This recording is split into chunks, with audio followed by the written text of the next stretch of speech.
3기 23강입니다. 토지 경매, 지분 경매, 전세권 경매 시 점검 사항 해가지고요.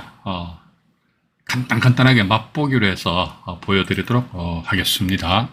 우리가 지난 시간에 22강에서는 이제 토지 건물 일괄 매각, 특히 이제 토지 건물 일괄 매각 되었을 경우에는 이제 단독이나 다가구 주택 같은 경우는 경매 외, 제시 외, 부합물, 종물, 독립물, 요 내용도 나중에 후반부에 또 나오기 때문에 그때 보다 자세하게 말씀드리기로 하고요. 또 이제 두 번째로 아마 건물만 매각된 경우에 대해서 말씀드리겠습니다. 그러니까 건물만 매각된다는 것은 그 전 단계로 아마 토지가 경매가 진행되었을 겁니다. 예.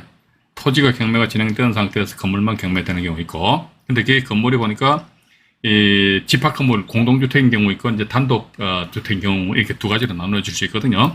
어쨌든 건물만 경매가 진행되었을 경우는 이 토지 소유자는 건물에 대해서 가처분, 즉 건물 철거 청구권을 피보던 권리라는 가처분 등기를 할 수가 있다. 근데 이러한 가처분은 지상 건물이 땅을 적법하게 사용한다는 그런 권리가 없어요. 없다는 전제하에서 토지 인도 및 건물 철거 가처분이거든요. 네. 이런 식으로 이런 가처분 같은 경우는 죽어도 말소가 안 된다. 이런 말씀을 드리면서요. 오늘은 어떤 내용인가요? 오늘은 제가 자료를 정리를 좀 할게요. 잠깐만요. 네, 화면 좀 정리했습니다. 잠깐만요. 화면 다시 조정합니다. 조정하고요. 조금만, 네, 됐습니다. 오늘은 보니까요, 23강이네요. 오늘이 이제 2023년 9월 6일이네요. 수요일이고요. 목차는 보니까 우리 지난 그 22강에서 보여드렸던 것 이외에 추가로 해가지고요. 네, 보시니까 이제 토지만 경매되는 경우가 있고, 토지도 이제 그냥 순수한 나대지라고 합니다. 나대지. 지상에 건물이 없는 경우는 나대지라고 해요. 또는 이제 토지가 있는데 지상에 건물이 있어요. 건물이 있는데 토지만 경매되는 경우입니다. 건물은 경매 대상이 아닌 경우 이렇게 두 가지로 나눠질 수 있거든요. 그리고 또 지분 매각하니까 저는 이 지분 매각에 대해서 상당히 저는 제 개인적인 생각으로는 대단히 매력을 느끼고 있습니다. 그래서 일단 이 지분 매각도 오늘은 이제 지분 경매에 대해서 강의하는 게 아니기 때문에 우리가 경매 대상물 보니까 지분이 경매가 나왔다 했을 때 우리는 뭘 봐야 되지? 그러니까 지분인데 몇 분의 몇 지분이 경매가 나왔느냐? 또 때로는 봐서 이게 내가 지분을 낙찰받았을 경우에 상대방한테 소위 어떻게 대치기란 말이지. 내가 그냥 막 박살날 수 있느냐 없느냐. 그 정도는 우리가 좀 체크를 좀 하셔야 될 거 아닙니까? 그죠? 그리고 또 하나 더 밑에 보니까 이제 전세권 매각. 오늘도 갈 길이 멉니다. 갈 길이 바쁘고. 전세권 자체, 전세권을 설정하였는데 전세권 설정 기간이 끝났는데도 불구하고 집주인의 전세권 반환을 안 해주는 거예요. 이러다 보니까 공동주택에 설정된 전세권 같은 경우에는 전세 목적물을 경매 붙일 수가 있습니다. 즉 경매는 어떤 경매? 임의 경매 붙일 수 있다는 것이지요. 그래서 일단 전세권이 경매가 되었을 경우에는 과연 어떤 식으로 접근해야 될 것이 이제 돼가지고 간단하게 말씀드리고 지금부터 말이죠. 경매 정보지에 의해 가지고요. 조곤조곤 말씀을 드려보도록 하겠습니다. 일단 먼저 이 자료를 보여드릴게요. 여기 보시니까 매각 대상물 확인해 가지고요. 우리 지난 시간에는 이제 토지 및 건물 일괄 매각 이거 공부하셨잖아요. 그죠? 그다음에 건물만 매각. 네, 이번에는 이제 조금 전에 말씀드렸습니다만 토지만 매각, 지분 매각, 또 전세권 매각. 요것만 제시외하고 매각 외는 제가 지난 22강에서 말씀드렸습니다. 그죠? 제시외는 현상은 존재하나 등기되지 않았다. 이래야 했을 경우에 부합물이다. 부합물이나 종물 같은 경우라면은 그 제시외 건물일지라도 그건 낙찰자 소유가 되는데 만약에 그게 독립물이라면은 낙찰자의 소유가 되지 않는다. 근데 우리는 항상 말씀드립니다. 그러니까는 법률적으로 따지면 부합물이냐 종물이냐 독립물이냐 종물하면 주물 종물 그렇게 나가요. 이러다 보니까 봐가지고 이게 독립물이다 그러면 이게 따로 해 나중에 머리 아파. 근데 이게 법률적으로는 이게 예를 들자면 법정지상권 같은 경우도요. 지상 건물이 땅을 사용하는 그런 권리가 있어요. 법정지상권 성립되거든요. 그럼 그거 어떻게 지료를 받아야 되나 말하나 그런 쪽으로 치우친다기보다는 어쨌든 봐가지고요. 토지 건물 소유자를 한 사람 앞으로 어떻게든 빨리빨리 귀속시키는 이런 쪽으로 우리가 자꾸 생각을 하시는 것이 좋지 않겠느냐 하는 그런 생각 가집니다. 매각외라는 것은 아예 경매 대상이 아니다. 특히 우리가 단독주택이 경매되었을 경우는요, 공동주택 같은 경우는 제시외 이런 게 잘 없어요. 아파트나 빌라 같은 경우인데 단독주택 있지 않습니까? 다가구주택 또는 토지와 건물의 등기부등본 따로 나오는 근린 생활시설 같은 경우 있지 않습니까? 이런 경우 보면 말이죠. 제시외의 건물들이 꽤 솔찬히 많이 있어요. 이런 경우는 감정평가서를 여러분들이 반드시 보셔야 됩니다. 감정평가서를 보신 상태에서 일단은 법원에서는 이게 제시외로 예를 들어 창고다, 보일러실이다. 이게 전부 다 제시외로 되어 있는데 법원에서 평가를 했느냐. 첫 번째입니다. 제시외인데를 평가했는지 평가 여부를 확인하시고 평가했다, 알았다. 이거. 두 번째 봐가지고 경매 매각에 포함됐는지 포함시키는지 포함 여부를 확인하지. 두 가지만 확인하시면 돼요. 그러니까 평가했네, 알았어. 매각 포함 했네, 매각 포함 여부는 알았어. 그럼 내 거야. 이런 쪽으로 이제 여러분들이 생각하시면 되실 것 같아요. 자, 그러면 이제 지금부터는요, 건물만 매각은 제가 말씀드리고 토지만 매각된 그 사례를 그 경매 정보지에 의해 가지고 조곤조곤 말씀을 드려보도록 하겠습니다. 경매 정보지로 이동을 합니다. 보니까 이제 이게 일단 먼저 이게 항상 그렇습니다. 토지가 경매가 나왔는데 그 지상에 건물이 있었다 하더라도 그러면 나중에 어쨌든 봐가지고 토지 낙찰 받은 사람이 지상 건물을 건드리든지 아니면은 건물이 경매가 넘어왔다고 그러니까 건물에 임차인들 아니십니까? 임차인들이 건물을 경매를 붙인던 하여튼 어쨌든 봐가지고 땅이 먼저 낙찰되고 나서 보면 한 몇 년 있다가 건물까지도 경매에 시장에 이제 나오는 그런 경향들이 상당히 짙더라. 저는 그렇게 보고 있습니다. 그래서 일단 이 사건도 보니까 성남 지원 사건이거든요. 2013 타경으로 나갑니다. 2013 타경 해가지고요. 11,463호. 물건번호 3번입니다. 경기도 광주시 도척면 노곡리 이렇게 나와 있어요. 자, 노곡리 해가지고요. 화면을 조금, 여기 먼저, 확대를 해드릴게요. 여기 보시니까 우리는 어쨌든 봐가지고 경매정보지를 촥 보신다 그러면 뭐를 촥 보셔야 되느냐. 보실 거 많아요. 근데 그 중에서 이게, 이제 우리는 이번에는 이제 매각 대상부를 확인하는 게 토지 일괄 매각입니다. 예. 토지가 보니까, 상당히 넓네요. 그죠? 431.06평 이렇게 나갑니다.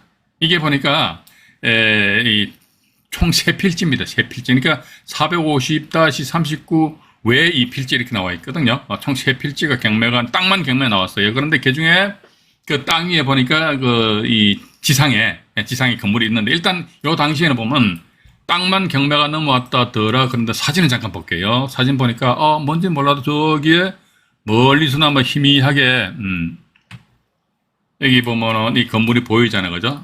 옆에 땅은 보니까 나지였습니다. 나지. 요거 제가 지금 다음 로드뷰에서 한번 보여드릴게요. 잠깐만요. 이걸 제껴버리고요. 요것도 제껴버리고, 그 다음에 로드뷰에 이거 보면요. 본 사건입니다. 이게 지금 보면요. 광주시, 여러분들 이런 토지만 경매 넘어왔다, 또 건물만 경매 넘어왔다 했을 때는 이게 어쨌든 법정 지상권과 관련되었을 수도 있거든요. 이러했을 경우에 특히 다음에 카카오 맵을 보니까 네이버는 이게 잘 안 걸리더라고요. 뭐가 안 걸리냐면 연도에 따라 가지고요. 이게 다음 같은 경우는 보십시오. 다음은 현재 여기 최근 사진이잖아요. 그죠? 근데 이게 보니까 최근에 보니까 화면을 좀 확대해 볼게요. 낮이죠, 낮이. 그죠? 낮에 건물이 없잖아요. 건물이 없습니다. 그런데 보니까 이게 건물이 언제 아마 있었어요. 언제 2009년도로 여기 보니까 스카이뷰를 눌러가지고요. 밑에 쭉 내려오는 게 2009년도 누르면은 여기 희미하게나마 이 건물이 있었잖아요. 그죠? 건물이 있었다. 이 당시에는 2009년도에 건물이 있었는데 아마 보니까 최근에 건물을 멸실시켰던 것 같아. 그래서 보니까 2009년 해가지고 2010년도에도 있고 그대로 있었잖아요. 그죠? 12년, 13년, 14년, 요건 건너뛰고 15년 또 있고 16년. 예. 또 있죠. 그죠? 17년도, 이것도 이게 안 나오지. 18년도, 2018년도가 있어요. 2019년도 클릭해 보니까, 이것도 안 나오네요. 2020년도 보니까, 지상의 건물이 없어져 버렸어요. 그러니까 아마 최소한도 2020년 이전에는 2019년도는 이게 화면이 안 걸리니까 2020년도에는 건물이 없고 지금 현재 이거는요 그 전에 이렇게 보시면 됩니다. 뭐냐면요. 이게 저기 그 전에 요 건물을 제외하고 땅만 경매 넘어왔어요. 땅만 경매 넘어왔는데 땅을 낙찰받을 당시에 아마 지상에 건물이 있었던 모양인 것 같습니다. 이건 이제 조금 더 경매 정보제에서 말씀드리는데, 그런데 이게 또 나중에 추가적으로 건물이 또 다시 경매가 넘어왔어요. 그러니까 건물을 낙찰받으신 분이 건물을 우리 조금 전에 사진을 보셨습니다만은 건물 이 자체를 어떻게 한다 하더라 멸시를 시켜버렸단 말이죠. 그치? 해가지고 아마 여기에 지금 보면은 토지가 먼저 세 필지라고 말씀드렸는데 이게 뭐냐면 어떤 거냐면 요거 한 필지, 요거 두 필지, 요 들어가는 초입에 도로 있잖아요. 도로 진입로 요게 세 필지입니다. 요 세 필지가 이제 이 경매가 넘어와서 이거는 이제 세 필지를 박모 씨라는 분이 낙찰 받으셨어요. 일단 다음 로드뷰는 이 정도로 보시고요. 그다음에 경매 정보지로 다시 넘어가 보도록 하겠습니다. 이게 보시니까 이제 토지만 경매가 넘어오니까 박모 씨라는 분이 단독을 해가지고 1억 7,501만 원에 낙찰을 받으셨어요. 그죠? 낙찰 받았는데 여기 화면에도 나와 있습니다만은 여기 보시게 되면은 이제 노곡리 450에 39, 40, 41 여기 도로입니다. 도로. 임야 지목은 임야로 되어 있는데 현황은 보니까 요건 요 450에 40은 현황은 대지. 근데 보니까 그럼 450에 39 요 지상에 보면은 건물이 아마 건물이 있었던 모양입니다. 근데 어쨌든 땅만 경매 넘어온 거예요. 그죠? 예. 땅만 경매가 넘어왔다더라. 그런데 여기 보시게 되니까요. 여기 보시면 저당권이 1999년도에 저당권 설정했잖아요. 그죠? 그러고 나서 이 저당권자 이 사람이 2013년도에 해가지고 임의경매 신청했거든요. 그러면은 이 사건 같은 경우는 제가 아까 말씀드린 좀 실수했네요. 이게 저당권 설정될 당시에 건물이 없었어요. 그죠? 저당권 설정될 당시에 건물이 없기 때문에 우리는 이 저당권자가 지상권을 설정했다는 것은 지상에 건물이 없다는 전제하에서 지상권을 설정하곤 합니다. 나대지 같은 경우는요, 반드시 지상권 설정한단 말이죠. 이 사람들이 누군가 한번 볼까요? 등기부등본 해가지고, 잠깐만요. 등기부등본을 보면요, 이게 광주지구축산업협동조합이네요. 여기 나와 있는데, 그죠? 광주지구축산업협동조합 나와 있는데, 여기에서 지금 아마 이분들이 밑에 나와 있습니다만은 지상권까지 설정한 것으로 미루어 봐가지고 아마 지상의 건물은 존재하지 않았지 않겠느냐.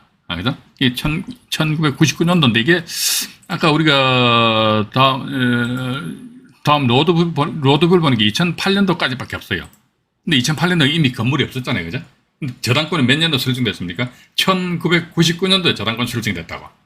그러면 아마 2008년도 이 당시에는 보니까 개발업자들이 땅을 매입을 해가지고 이제 나름대로 필지 작업을 좀 해놓은 것 같아요. 그죠? 그러니까 건물 하나도 없었잖아요. 여기 보니까 이 건물 하나 있네, 이거. 예.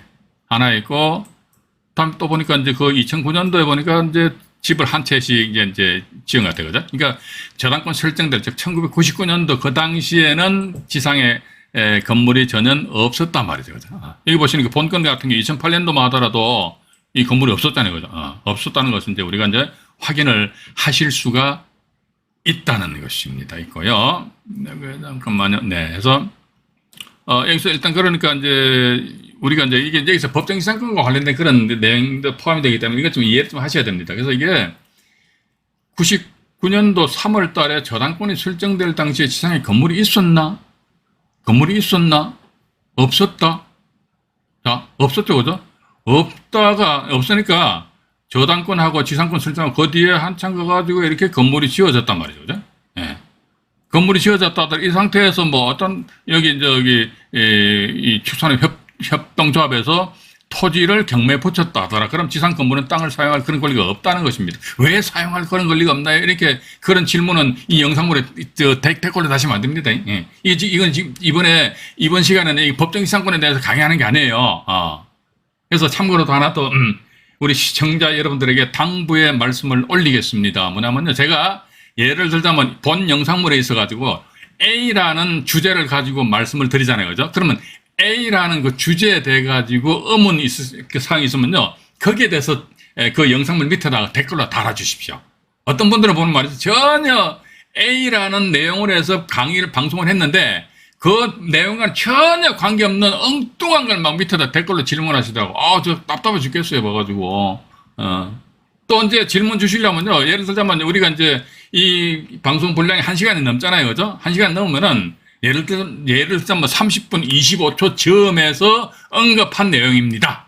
이렇게 하면 제가 얼마나 감사하겠습니까? 근데 그럼 그렇게 표시 안 하시는 분들 많이 계시더라고. 그럼 저는요, 처음부터 끝까지 다 봐야 돼, 봐. 그러니까 저도 안타까운 것이, 저 시간 정말로 아까워요. 저는 알토란 같은 시간인데, 그죠? 그래서 일단은, 질문은 얼마든지 하십시오. 제가 답변 드릴게요. 답변을 드리는데, 저의 알토란 같은 시간, 물론 이제 질문 주시는 분들도 알토란 같은 시간을 할애를 하셔가 질문 주시겠죠. 근데 저 또한 마찬가지 정말 피 같은 시간을 들여가지고 답변을 드리는 것이기 때문에 가능하면 몇 분 몇 초에서 언급한 영상물 내용인데, 이런 식으로 하시고, 만약에 그 영상물 A라는 주제와 관련해서 방송했는데 그것과 별개 전혀 어떤 다른 질문을 하고 싶으시다 그러면요, 네이버에 보면 저희 건강한 부자 클럽이라는 카페가 있잖아요. 그 카페가 있는 것조차도 모르시는 분들 상당히 많으시더라고. 근데 뭐 상관없죠, 뭐. 근데 어쨌든 그 질문을 하고 싶으시다 그러면요, 네이버 카페에다가 회원 가입하셔야 됩니다. 이것도 회원도 가입 안 하시고 질문하면 질문 안 돼요. 그래서 회원 가입하셔가지고 질문 주시면요, 또 전화 아니면 또 다른 우리 저 카페 운영진들이 답변을 드리도록 하겠습니다. 어쨌든 조금 옆으로 빠지면서 당부의 말씀을 드려보았습니다. 어쨌든 여기 보니까 땅이 이제 경매가 넘어왔다더라. 그러면 뭐 간단하죠, 그죠? 토지상의 저당권 설정 언제 99년도에 저당권 설정됐다는데 2008년도가 2009년도까지 보니까 지상에 건물이 없었다고. 건물 없는 거야, 봐가지고. 그럼 토지상의 저당권 설정될 당시에 지상에 건물이 없었다고. 그럼 법정의 상권에 논하고 자식할 필요도 없다는 것이란 말이죠, 그죠? 일단 그렇게 보시면서 이 사건에 있어가지고요. 그다음에 또 제가 요거 사건 하나 더 보여드릴게요. 뭐냐면 이제 이게 요 상태에서 토지를 낙찰받으신 박모 씨라는 분이 보니까 또 건물을 13746 건물을 경매 신청했어요. 경기도 광주시 도청면에서요. 이런 느낌 드네요. 네, 도청면 노곡리 450에 40, 450에 40입니다. 이게 이것도 보시게 되면요. 항상 이것도 보니까 이제 토지를 이분이 토지를 낙찰받았어요. 박모 씨가. 그래가지고 이제 본인이 이제 경매를 집어넣는데 보니까 청구액이 한 500만 원밖에 안 되겠죠, 그죠? 그건 아마도 저는 그렇게 봅니다. 지상 건물에 땅을 사용하는 그런 권리가 없음에도 불구하고 당신들이 왜 남의 땅을 깔고 앉아 있냐, 그걸 이유로 해가지고 아마 이 손해배상 청구 소송을 제기했지 않겠느냐 하는 그런 생각을 가지게 됩니다. 그래가지고 이분이 손해배상, 이 강모 씨를 상대로 손해배상 청구 소송 제기해서 판결문 받아가지고, 판결문상에는 520만 원을 말이지, 강모 씨가 박모 씨한테 줘라! 이런 식으로 판결은 났다는 거죠. 근데 아마도 강모 씨가 안 주니까 박모 씨는 강모 씨 명의의 건물에 대해서 빡빡 이랬듯이 강제경매 신청을 하였다더라. 일단 그렇게, 우리는 이해를 하시면 될 것 같아요. 자, 근데 여기서 보시니까, 이게 지금 보면요, 제가 항상 말씀드립니다. 이 사건이 어떻게 됐냐, 그러니까 이렇게 보시면 돼요. 최초 나대지 상태에서 저당권하고 지상권 설정되고, 그 뒤에 이렇듯이 건물이 지어졌고, 여전히 저당권과 지상권이 있었고요. 그 다음에 저당권자가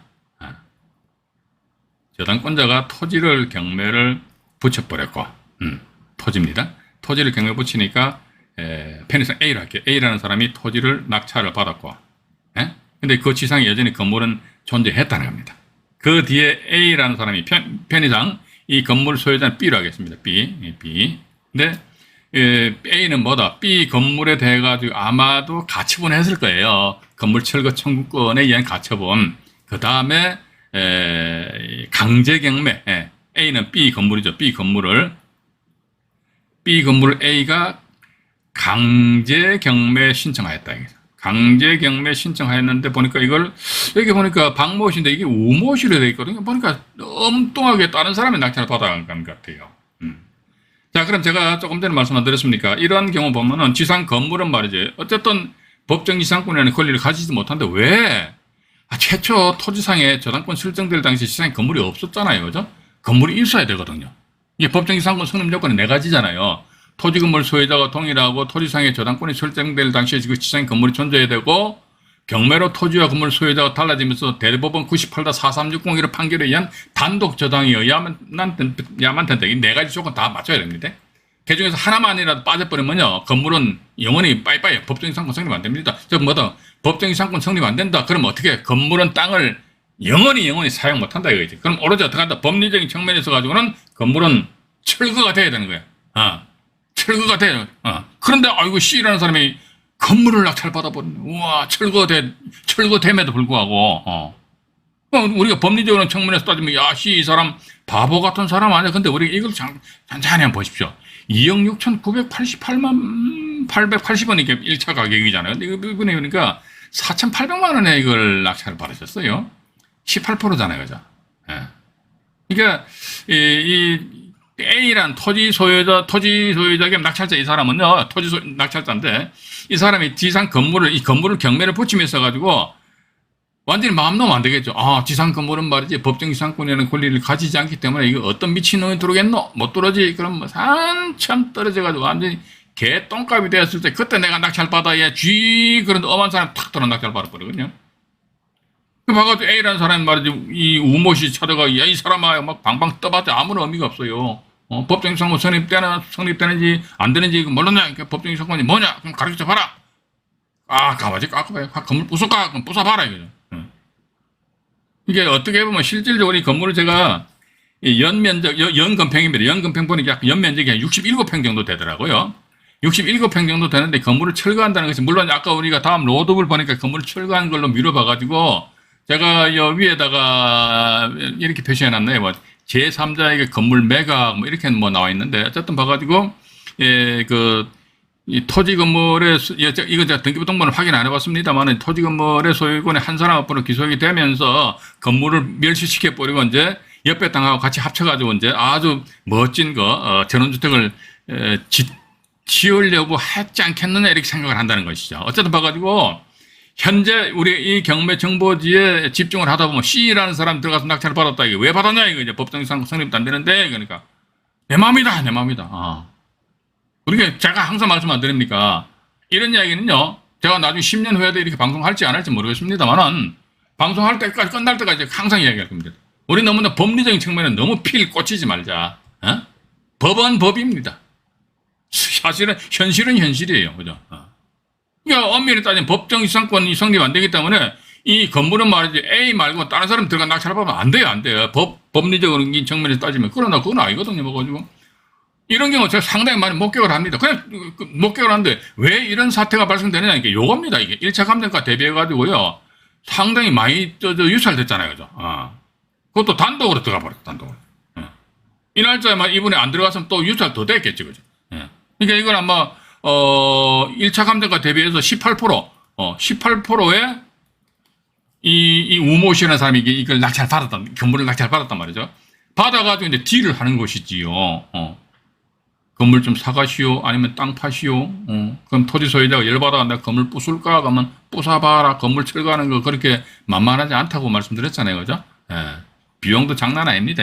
그렇기 때문에 이런 거를 이제 앞으로 우리 토지를 낙찰받으신 분들이 혹시 지상에 건물이 멋있는 게 있는데 건물이 본인이 경매 집어넣었다 이거죠.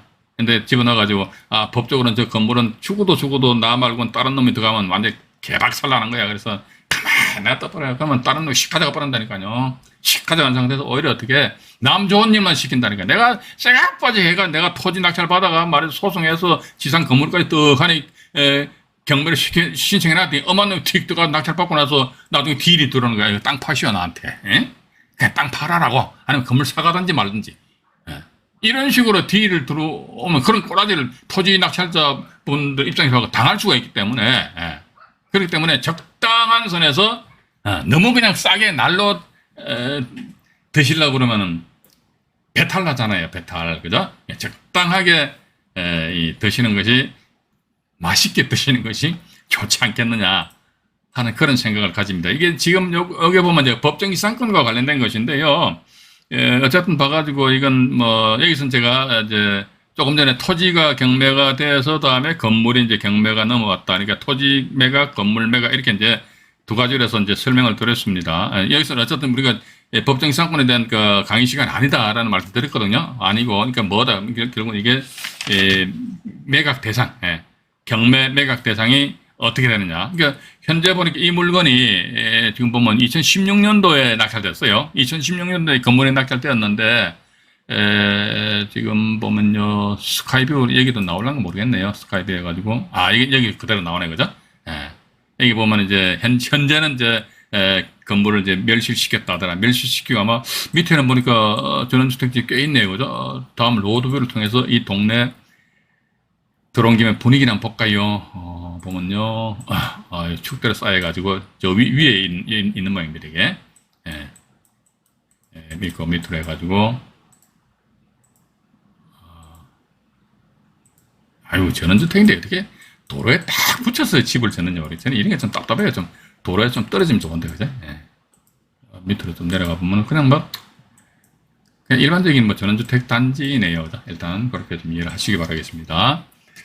자, 그리고 여기 보니까 일단 여기서는 제가 이제 23강의 일부 방송을 마치고요.